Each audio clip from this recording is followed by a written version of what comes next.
Bismillahirrahmanirrahim. Today we discuss about the tenses. So first of all we discuss about the definition of tenses. In English grammar, tense is used to express the time of an action or event. Tenses shows whether an action happened in the past, is happening in the present, or will happen in the future. It helps us to indicate when something occurs, allowing for clear communication. So Urdu में tense एक grammar का हिस्सा है जो किसी अमल या वाक़े को ज़ाहिर करता है।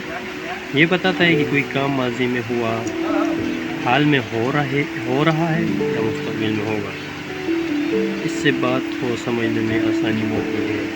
So now we discuss about type of tenses. You all know about type of tenses. There are three types of tenses.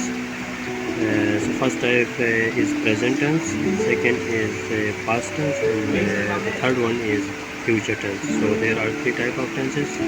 So now we discuss about the present tense. So we call in Urdu halat hal.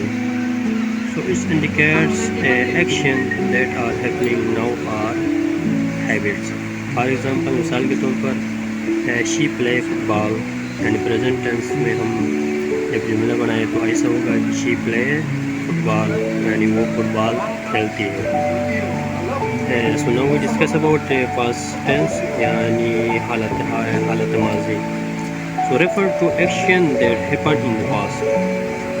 Understand? Refer to action that happened in the past. For example, he went to school yesterday. वो कल school गया. So now we discuss about the third one, future tense. यानी Urdu we call in future tense हालत मुस्तक़बिल. Describe action that will happen in future. For example, they will go to school. They will go to the market tomorrow. वो कल बाजार जाएंगे. So I hope you learn something. If you like my video, please subscribe, share, and press bell icon. Thank you.